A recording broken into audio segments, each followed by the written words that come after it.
പത്തനംതിട്ട പെരുന്നാട്ടിൽ സംഘപരിവാർ പ്രവർത്തകർ കൊലപ്പെടുത്തിയ DYFI CIT പ്രവർത്തകൻ ജിതിൻ ഷാജിയുടെ മൃതദേഹം ഇപ്പോൾ പെരുന്നാട്ടിലെ പാർട്ടി ഓഫീസിൽ എത്തിച്ചിരിക്കുകയാണ്. തത്സമയ ദൃശ്യങ്ങളാണ് നമ്മളിപ്പോൾ അവിടെ നിന്ന് കണ്ടുകൊണ്ടിരിക്കുന്നത്. മുദ്രാവാക്യം വിളികളോടെ പ്രിയപ്പെട്ട സഖാവിനെ അവസാനമായി അങ്ങോട്ടേക്ക് കൊണ്ടുവരികയാണ്. പ്രിയപ്പെട്ട പ്രവർത്തകരുടെ നടുവിലൂടെ ഇതാ പ്രിയപ്പെട്ട സഖാവ് അവസാന യാത്ര കടന്നു വരുന്നതിൻ്റെ ദൃശ്യങ്ങളാണ് ഇപ്പോൾ നമ്മൾ കണ്ടുകൊണ്ടിരിക്കുന്നത്. റെഡ് സല്യൂട്ട് നൽകി അവർ പ്രിയപ്പെട്ട സഖാവിനെ യാത്രയയക്കുകയാണ്. ഇനിയൊരു തിരിച്ചുവരവുണ്ടാകില്ല എന്ന് അവർക്ക് എല്ലാവർക്കും അറിയാം. ഇനി ചെയ്യാൻ കഴിയുന്ന ഏറ്റവും വലിയ കടമയെന്ന് പറയുന്നത് പ്രിയപ്പെട്ട സഖാവിന് അന്തിമ ഉപചാരം അർപ്പിച്ച് ഏറ്റവും വീരോചിതമായ യാത്രയയപ്പ് നൽകുക എന്നത് തന്നെയാണ്. ഏറ്റവും സ്നേഹത്തോടെ യാത്രയയപ്പ് നൽകുക എന്നത് തന്നെയാണ്. ഇപ്പോൾ മൃതദേഹം കോന്നി മെഡിക്കൽ കോളേജിൽ നിന്ന് പെരുന്നാട്ടിലെ പാർട്ടി ഓഫീസിന് മുൻപിലേക്ക് എത്തിയിരിക്കുകയാണ്. അവിടെ 11:30-12 മണി വരെ പൊതുദർശനം ഉണ്ടാകുമെന്നാണ് നമുക്ക് മനസ്സിലാക്കാൻ കഴിയുന്നത്. അതിനുശേഷം അദ്ദേഹത്തിൻ്റെ വീട്ടിലേക്ക് കൊണ്ടുപോകും. പിന്നീട് 2 മണിയോട് കൂട്ടി വീട്ടിൽ സംസ്കാര ചടങ്ങുകൾ നടക്കുമെന്നാണ് ഇപ്പോൾ തീരുമാനിച്ചിരിക്കുന്നത്. സുജു ടി ബാബു പത്തനംതിട്ടയിൽ നിന്ന് ചേരുകയാണ്. സുജു, പെരുന്നാട്ടിലെ പാർട്ടി ഓഫീസിലേക്ക് അവസാനമായി ജിതിനിത ഒരു തവണ കൂടി വരികയാണ്. ഇനി അങ്ങോട്ടേക്കൊരു വരവുണ്ടാകില്ല.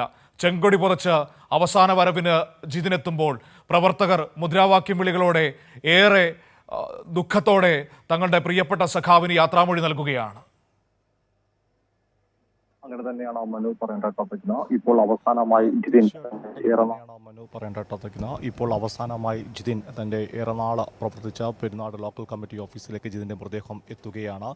പ്രവർത്തകർ റെഡ് സല്യൂട്ട് വിളിച്ചുകൊണ്ടാണ് ജിതിനെ അവസാനമായി വരവേൽക്കുന്നത്. ഇനിയൊരു വരവ് ഈ ഓഫീസിലേക്കില്ല എന്നത് ഏറ്റവും ദുഃഖകരമായ സംഭവം തന്നെയാണ്. ജിതിന്റെ ഏറ്റവും ഒരുപക്ഷെ ഏറെ നാൾ ജിതിൻ ഒപ്പം വന്നിരിക്കുകയും രാഷ്ട്രീയ പ്രവർത്തനവും നടത്തിയ ഒരു ലോക്കൽ കമ്മിറ്റി ഓഫീസിലേക്കാണ് ജിതിനെ അവസാനമായി ചെങ്കോടി പതിപ്പിച്ചുകൊണ്ട് എത്തുന്ന ഒരു കാര്യം ഒരു സാഹചര്യമുള്ളത്. ഇപ്പോൾ പ്രവർത്തകരെല്ലാം തന്നെ ഇവിടെയൊപ്പമുണ്ട്. മുദ്രാവാക്യം റെഡ് സല്യൂട്ട് വിളിച്ചുകൊണ്ട് തന്നെയാണ് ജിതിൻ്റെ മൃതദേഹത്തിനെ അനുഗമിച്ചത്. വലിയ പാലത്തിൽ നിന്ന് മുദ്രാവാക്യങ്ങളുമായി അതിൻ്റെ അകമ്പടിയോടെ ആംബുലൻസാണ് ഇപ്പോൾ ഈ കോന്നി ലോക്കൽ കമ്മിറ്റി ഓഫീസിന് മുമ്പിലേക്ക് എത്തിയത്. 11:30 വരെ ഇവിടെ പൊതുദർശനത്തിനുള്ള അവസരമുണ്ട്. ആളുകൾക്ക് കാണുവാൻ സാധിക്കും. ഇപ്പോൾ ആംബുലൻസിൽ നിന്ന് മൃതദേഹം അല്പസമയത്തിനുള്ളിൽ തന്നെ ഇറക്കുകയും ചെയ്യും. അതിൻ്റെ അകത്ത് ഈ ഡോറിൻ്റെ തുറക്കുന്നതിനുള്ള ക്രമീകരണങ്ങളാണ് ഏർപ്പെടുത്തുന്നത്. അതിൻ്റെ ജനറേറ്റർ മാറ്റി വെക്കുകയായിരുന്നു. ഇപ്പോൾ തന്നെ മൃതദേഹം ജിതിൻ്റെ ജിതിൻ്റെ മൃതദേഹം പുറത്തേക്ക് ഇപ്പോൾ എത്തിക്കും. പ്രവർത്തകരെ സംബന്ധിച്ചോളം അവരുടെ പ്രിയപ്പെട്ട ജിതിനെ അവസാനമായി തന്നെ ഇപ്പോൾ ഈ പാർട്ടി ലോക്കൽ കമ്മിറ്റി ഓഫീസിലേക്ക് എത്തിക്കുകയാണ്. ഏറെ നാൾ ജിതിൻ ഈ അനൗൺസ്മെൻറ്റ് വാഹനത്തിൽ കടന്നു പോകുമ്പോൾ അവർ പറഞ്ഞ ഒരു കാര്യമുണ്ട്. ജിതിനെ പഠിപ്പിച്ച പ്രസ്ഥാനം, ജിതിൻ പാഠം ഉൾക്കൊള്ളുന്ന രാഷ്ട്രീയ പ്രസ്ഥാനം CPI ആണ്. ആ രാഷ്ട്രീയ പാഠമാണ് ജീവിതത്തിലുടനീളം ജനങ്ങളെ സഹായിക്കുക, പൊതുപ്രവർത്തകർക്ക് ഒപ്പം ജീവിക്കുക, ജനങ്ങൾക്കായി വിഷയങ്ങളിൽ ഇടപെടുക. ഏറ്റവും ഒടുവിൽ ജിതിൻ കൊല്ലപ്പെടുന്നത് പോലും തൻ്റെ പ്രിയപ്പെട്ട സഖാവ് അല്ലെങ്കിൽ സുഹൃത്ത് മർദ്ദനമേൽക്കുന്നു എന്ന വിവരം അറിഞ്ഞാണ് ഈ സംഭവ സ്ഥലത്തേക്ക് ജിതിൻ ഓടിയെത്തിയത്. അത്തരത്തിലെ ഒരു വ്യക്തിയായിരുന്നു ജിതിൻ. അതുകൊണ്ട് തന്നെയാണ് അവസാനം രക്തസാക്ഷിത്വം വഹിക്കുമ്പോഴും സമൂഹത്തിന് വേണ്ടി അല്ലെങ്കിൽ തൻ്റെ സുഹൃത്തുക്കൾക്ക് വേണ്ടി, തൻ്റെ ഒപ്പം പ്രവർത്തിച്ച DYFയിലെ സഹപ്രവർത്തകർക്ക് വേണ്ടി, സഖാക്കൾക്ക് വേണ്ടിയാണ് ജിതിൻ കൊല്ലപ്പെടുന്നതെന്നും ഏറെ അത്തരത്തിൽ അത് അങ്ങനെ തന്നെയാണ് അടയാളപ്പെടുത്തുന്ന ആളെ ചരിത്രം. ഏറ്റവും പ്രധാനപ്പെട്ടത് ഈ ഇരുട്ടിൻ്റെ മറവിലാണ് പത്തനംതിട്ട ജില്ലയിലെ 2 ആളുകൾ ഇപ്പോൾ ഏറ്റവും ഒടുവിൽ രക്തസാക്ഷിത്വം 2 ആളുകളെ സംഘപരിവാറിൻ്റെ ആളുകൾ കുത്തിക്കൊലപ്പെടുത്തുന്നത്. ഏറ്റവും ഒടുവിൽ PB സന്ദീപ് കുമാറിനെ പെരിങ്ങര ലോക്കൽ കമ്മിറ്റി സെക്രട്ടറിയായിരുന്ന സന്ദീപ് കുമാറിനെ ഇരുട്ടിൻ്റെ മറവിലാണ് സംഘപരിവാറിൻ്റെ കൊലയാളികൾ കുത്തിക്കൊലപ്പെടുത്തുന്നത്. അതേ സമാനമായ രീതിയിൽ തന്നെ ഈ രാത്രിയിലാണ്, ഒരു രാത്രി തന്നെയാണ് ഇപ്പോൾ ജിതിൻ ഷാജിയും സംഘപരിവാറുകൾ കുത്തിക്കൊലപ്പെടുത്തുന്നത്.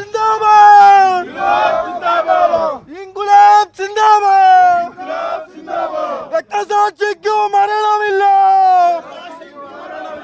അവൻ തന്ന കൊടികൾക്ക് പതനമില്ല.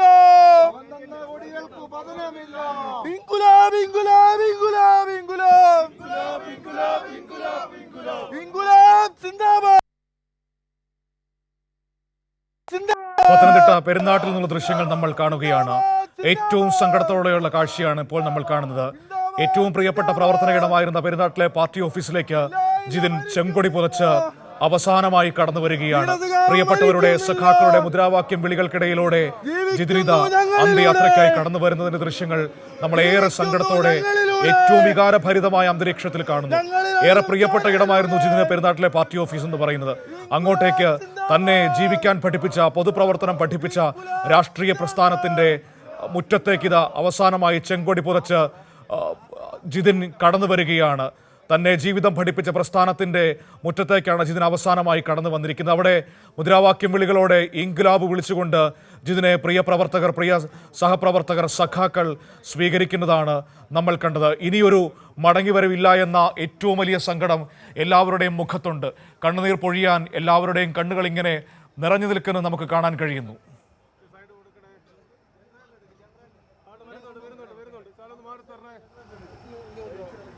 സഖാക്കളെ, മനു, എല്ലാ ആളുകൾക്കും കാണാനുള്ള ക്രമീകരണങ്ങൾ ഇവിടെ ചെയ്തിട്ടുണ്ട്. ഇപ്പൊ എല്ലാ ആളുകളും പറയാം സുജു. സഖാക്കളെല്ലാം അതിൻ്റെതായ മനു, ഇപ്പോൾ ജിതിൻ്റെ മൃതദേഹം പെരുന്നാട് ലോക്കൽ കമ്മിറ്റി ഓഫീസിൻ്റെ മുൻവശത്ത് തയ്യാറാക്കിയിരിക്കുന്ന പന്തലിൽ എത്തിച്ചിരിക്കുകയാണ്. നമുക്ക് ഈ ദൃശ്യങ്ങളിൽ നിന്ന് കാണാം, ആളുകൾ പൊട്ടിക്കരയുന്ന ഒരു ദൃശ്യമാണ് ഇപ്പോൾ നമ്മുടെ മുമ്പിലേക്ക് വരുന്നത്.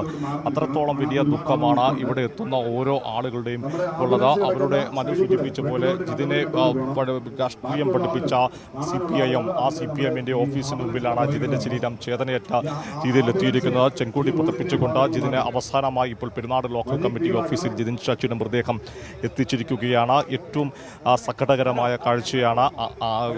സംഘപരിവാർ ഘാതകർ ജിതിനെ ഇരുട്ടിൻ്റെ മറവിൽ കൊലപ്പെടുത്തിയ ശേഷം ഈ ഒരു നാടാകെ സ്തംഭിച്ചു നിൽക്കുന്ന അവസ്ഥയായിരുന്നു. നാട്ടിൽ ജനാധിപത്യപരമായ രാഷ്ട്രീയ പ്രസ്ഥാനങ്ങൾ പ്രവർത്തിക്കുമ്പോഴാണ് ഈ സംഘപരിവാർ ഘാതകർ ജിതിൻ ഷാജി ഇരുട്ടിൻ്റെ മറവിൽ കൊലപ്പെടുത്തിയിരിക്കുന്നത്. അതിനുശേഷം ഒരു നാടാകെ ദുഃഖത്തിൽ നമ്മൾ ഇന്ന് ഈ പെരുന്നാട്ടിൽ വരുമ്പോൾ ഇവിടെ രാവിലെ 6 മുതൽ വൈകിട്ട് ഉച്ചയ്ക്ക് 2 മണി വരെ CPM ഇടത്തിൽ ഹർത്താൽ ആചരിക്കുകയാണ്. പ്രതിഷേധിച്ചും അനുശോചനം അറിയിച്ചുള്ള ഹർത്താലിൽ ഈ പെരുന്നാട്ടിലെ ജനത ഒന്നടങ്കം പങ്കാളികളാകുന്ന ഒരു കാഴ്ച. ഈ ചെറിയൊരു ലോക്കൽ കമ്മിറ്റി ഓഫീസാണ്, വലിയ സ്ഥലസൗകര്യമുള്ളൊരു സ്ഥലമല്ല. എന്നിരുന്നാൽ പോലും ഇവിടെ ധാരാളം ആളുകൾ എത്തുന്ന നമുക്ക് കാണാൻ സാധിക്കും. ഈ ദൃശ്യങ്ങളിലൊക്കെ അത്രയധികം ആളുകൾ ഇതിലേക്ക് എത്തുന്നു. തുടർച്ചയായി അനൗൺസ് ചെയ്യുന്നവർ തിരക്കാക്കരുതെന്ന് പറഞ്ഞു. കാരണം ജിതിനെ സംബന്ധിച്ചോളം ഇപ്പോൾ ഈ മൃതദേഹത്തിൽ അനുശോചനം അറിയിക്കുന്ന ആളുകൾ അവർ ജിതിൻ്റെ ഒപ്പം പ്രവർത്തിച്ച ജിതിൻ്റെ സുഹൃത്തുക്കളാണ്. അതുപോലെ പാർട്ടി പ്രവർത്തകരുണ്ട്, DYFIയുടെ സഖാക്കളുണ്ട്, CITUവിൻ്റെ സഖാക്കൾ, അങ്ങനെ ഇവരെല്ലാം തന്നെ എത്തി അന്തിമ ഉപചാരം അർപ്പിക്കുന്ന ആ ദൃശ്യങ്ങളാണ് നമ്മൾ കാണുന്നത്. ഈ അല്പസമയത്തിനുള്ളിൽ തന്നെ ഇവിടെ CPIM സംസ്ഥാന സെക്രട്ടറി MV ഗോവിന്ദ മാസ്റ്റർ ജിതിൻ്റെ അനുശോചനം രേഖപ്പെടുത്താൻ, അതുപോലെ അന്തിമ ഉപചാരം അർപ്പിക്കാൻ വേണ്ടി ചെയ്യും. CPIM സംസ്ഥാന കമ്മിറ്റി അംഗം KP ഉദയഭാനു ഉൾപ്പെടെയുള്ള ആളുകൾ, മുതിർന്ന പാർട്ടി നേതാക്കൾ അന്തിമ ഉപചാരം അർപ്പിക്കുന്ന അതിൻ്റെ ദൃശ്യങ്ങൾ കൂടിയാണ് തത്സമയം പ്രേക്ഷകരിലേക്ക് എത്തിക്കുന്നത്. Panchayat president PS Mohanan CPM ജില്ലാ കമ്മിറ്റി അംഗം കൂടിയാണ്. അദ്ദേഹം ഈ മൃതദേഹത്തിന് സമീപത്ത് എത്തി അന്തിമ ഉപചാരം അർപ്പിക്കുന്ന അതിൻ്റെ ദൃശ്യങ്ങളാണ്. വലിയ തരത്തിൽ ആളുകൾ എത്തുന്നു. ഏറ്റവും പ്രധാനപ്പെട്ടത് ഇരുട്ടിൻ്റെ മറവിൽ ഒരു DYFI CIT പ്രവർത്തകനെ സംഘപരിവാറിൻ്റെ ഘാതകർ കൊലപ്പെടുത്തിയിരിക്കുകയാണ്. ഒരു നാടിനെ ആകെ ദുഃഖത്തിലാഴ്ത്തിക്കൊണ്ടുള്ള സംഭവമാണ്. നമ്മളിതിലേക്ക് എത്തുമ്പോൾ ഇത്തരം സംഭവം ഉണ്ടായ ശേഷം ഇതിനെ ചില ആളുകൾ മറ്റു തരത്തിൽ വ്യാഖ്യാനിക്കാൻ ശ്രമിക്കുമ്പോൾ അവർക്കുള്ള മറുപടി കൂടിയാണ് ഇവിടെ എത്തിയിരിക്കുന്ന ആളുകൾ. പെരുന്നാട്ടുകാരാണ് കൂടുതലും എത്തിയിരിക്കുന്ന ആ ആളുകൾക്ക് കൃത്യമായി അറിയുകയും ചെയ്യാം. മനു, തീർച്ചയായും ഏറെ സങ്കടത്തോടെ നമ്മൾ ആ കാഴ്ച കാണുകയാണ്. പ്രിയപ്പെട്ട സഖാവ് അവസാനമായി തൻ്റെ ഏറ്റവും പ്രിയപ്പെട്ട ഇടത്തിലേക്ക് മടങ്ങിയെത്തുകയാണ്. സുജു, ഇനി ഇവിടെ ഒരു 12 മണി വരെ പൊതുദർശനം ഉണ്ടാകുമല്ലേ? അതിനുശേഷം പിന്നീട് വീട്ടിലേക്ക് കൊണ്ടുപോവുകയും അവിടെ ബന്ധുക്കൾക്കും ഒക്കെ ഒന്നുകൂടി കാണാൻ അവസരമൊരുക്കുന്നു. പിന്നീട് 2 മണിയോടുകൂടി സംസ്കാര ചടങ്ങുകൾ, അങ്ങനെയല്ലേ തീരുമാനിച്ചിരിക്കുന്നത് ഇപ്പോൾ? തീർച്ചയായിട്ടും അങ്ങനെ തന്നെയാണ് തീരുമാനിച്ചിരിക്കുന്നത്. അല്പസമയം കൂടി ഇവിടെ മൃതദേഹം പൊതുദർശനത്തിനായി വിൽക്കും ഈ പാർട്ടി ലോക്കൽ കമ്മിറ്റി ഓഫീസിന് മുമ്പിൽ. ഞാൻ പറഞ്ഞതുപോലെ തന്നെ ഇപ്പം ഏതാനും നിമിഷങ്ങൾക്കുള്ളിൽ തന്നെ CPIM-ന്റെ സംസ്ഥാന സെക്രട്ടറി MV ഗോവിന്ദ മാസ്റ്റർ അനുശോചനം രേഖപ്പെടുത്താൻ, അതുപോലെ അന്തിമോപചാരം അർപ്പിക്കാൻ വേണ്ടി എത്തിച്ചേരും. ഇപ്പം പാർട്ടി ജില്ലാ secretary MV Govinda master, party ജില്ലാ സെക്രട്ടറി രാജു എബ്രഹാം, KP ഉദയഭാനു തുടങ്ങിയ നേതാക്കളും ഇവിടെ സന്നിധരാണ്. Party area secretary MS Rajendran തുടങ്ങിയ സഖാക്കളെല്ലാം തന്നെ ഇവിടെയുണ്ട്. ഇപ്പോൾ നമ്മൾ കാണുന്ന ദൃശ്യങ്ങൾ ഈ ആളുകൾ ധാരാളം ഈ പെരുന്നാട്ടുകാർ അവരുടെ ഒപ്പം പ്രവർത്തിച്ചിരുന്ന അവരുടെ നാടിനായി ജീവിച്ചിരുന്ന ഒരു മനുഷ്യനെ അവസാനമായി ഒരു നോക്ക് കാണാൻ വേണ്ടിയാണ് ഇവിടെ എത്തിച്ചേരുന്നത്. നമുക്കറിയാം ഇത്തരമൊരു സാഹചര്യം എന്താണ്. ആ പെരുന്നാട്ടുകാർക്ക് അംഗീകരിക്കാൻ പറ്റാത്ത ഒരു രാഷ്ട്രീയം, ആ രാഷ്ട്രീയത്തെ വേരുറപ്പിക്കാൻ വേണ്ടി ചില കോണുകളിൽ നടത്തുന്ന ശ്രമത്തിന്റെ ഭാഗം കൂടിയാണ് ഈ കൊലപാതകമെന്നാണ് CPM-ന്റെ നേതാക്കൾ ഈ സംഭവത്തിന് ശേഷം ആദ്യം മുതൽ പറയുന്നത്. പകൽ നേരത്തല്ല ഇത്തരമൊരു കൊലപാതകം ഉണ്ടാകുന്നത്. ആസൂത്രിതമായി രാത്രിയുടെ ഇരുട്ടിന്റെ മറവിൽ സംഘർഷം സൃഷ്ടിക്കുന്നു. ആ സംഘർഷത്തിനിടയ്ക്ക് വെച്ച് കഠാരയെടുത്തുകൊണ്ട് കഠാരയുമായി വന്ന വിഷ്ണു എന്ന കൊലപാതകി, നമ്മൾ ശ്രദ്ധിക്കേണ്ട ഒരു പ്രധാനപ്പെട്ട കാര്യമുണ്ട്. ഇത്തരമൊരു സംഘർഷം ഉണ്ടാകുമ്പോൾ രണ്ടാളുകളാണ് ആ സ്ഥലത്തേക്ക് ഓടിയെത്തുന്നത്. ആ രണ്ടാളുകളിൽ ഒന്ന് ഇപ്പോൾ നമ്മുടെ മുമ്പിൽ ചെങ്കൊടി പുതച്ചു കിടക്കുന്ന വിഷ്ണു ഷാജി എന്ന DYFI CIT പ്രവർത്തകൻ, മറുഭാഗത്ത് ആ സ്ഥലത്തേക്ക് ഓടിയെത്തിയ സംഘപരിവാറിന്റെ രാഷ്ട്രീയം പേറുന്ന വിഷ്ണു. ഒരാൾ ജയിലിനുള്ളിലും മറ്റൊരാൾ ഇപ്പോൾ ഈ രക്തസാക്ഷിയായി കിടക്കുവാണ്. ഇതിൽ നിന്ന് ആരുടെ രാഷ്ട്രീയമാണ് ശരിയുടെ പക്ഷത്തെ രാഷ്ട്രീയം, ആരാണ് നാടിനാവശ്യമായ രാഷ്ട്രീയം സംസാരിക്കുന്നതെന്ന് ഇവരുടെ തന്നെ ഈ ഒരു ചിത്രത്തിൽ നിന്ന് അല്ലെങ്കിൽ ഈ ഒരു സംഭവത്തിൽ നിന്ന് ആളുകൾക്ക് നമ്മൾ പറയാതെ തന്നെ അവർക്ക് വായിച്ചെടുക്കാൻ പറ്റുന്ന ഒരു കാര്യം കൂടിയാണ് ഇത്തരമൊരു സംഭവം. അതായത് ഒരു സംഘർഷം ഉണ്ടാകുമ്പോൾ അവിടുത്തെ സംഘർഷത്തെ വീണ്ടും വലിയ സംഘർഷമാക്കി മാറ്റുകയല്ല, സമാധാനമാണ് അവിടെ വേണ്ടത്, അവിടെ പിടിച്ചു മാറ്റുകയാണ് വേണ്ടത്. യുവാക്കളുടെ ചോരതിളയ്ക്കുന്ന യുവത്വത്തെ വീണ്ടും അക്രമശക്തമാക്കുകയോ അത് കൊലപാതകത്തിലേക്ക് അല്ല വേണ്ടത്. അതിന് പകരം അത് സമാധാനത്തിൽ അവസാനിപ്പിക്കുകയാണ്. അത്തരമൊരു സമാധാനത്തിൽ അവസാനിപ്പിക്കാൻ വേണ്ടി വിഷ്ണു ഷാജി എത്തുന്നു. എന്നാൽ മറുഭാഗത്ത് RSSന്റെ രാഷ്ട്രീയം പേറുന്ന സംഘപരിവാറിന്റെ രാഷ്ട്രീയം ആദർശം ഉൾക്കൊള്ളുന്ന വ്യക്തി എത്തുമ്പോൾ അത് കൊലപാതകത്തിലേക്ക് എത്തുന്നു. അത് കഠാരയുമായി തന്നെ ഒരു സംഘർഷ സ്ഥലത്തേക്ക് എത്തുന്നു. ഏതെങ്കിലും പെട്ടെന്നുണ്ടായ ഒരു പ്രകോപനമാണെങ്കിൽ ഏതായാലും നമുക്ക് ഏറെ സങ്കടത്തോടെ അല്ലാതെ ഈ കാഴ്ച കണ്ടു നിൽക്കാൻ കഴിയില്ല. കാരണം അത്രമാത്രം ആ നാട് സ്നേഹിച്ചിരുന്നൊരു മനുഷ്യനാണ്, ഒരു പ്രിയപ്പെട്ട സഖാവാണ്. ഇപ്പോൾ അവസാനമായി യാത്രാമൊഴി ചോദിക്കുകയാണ് പ്രിയപ്പെട്ട സഖാക്കളോട്, സഹപ്രവർത്തകരോട്. പെരുന്നാട്ടിലെ പാർട്ടി ഓഫീസിൽ ജിതിൻ ഷാജിയുടെ മൃതദേഹം എത്തിച്ചതിൻ്റെ ദൃശ്യങ്ങളാണ് നമ്മളിപ്പോൾ കണ്ടത്.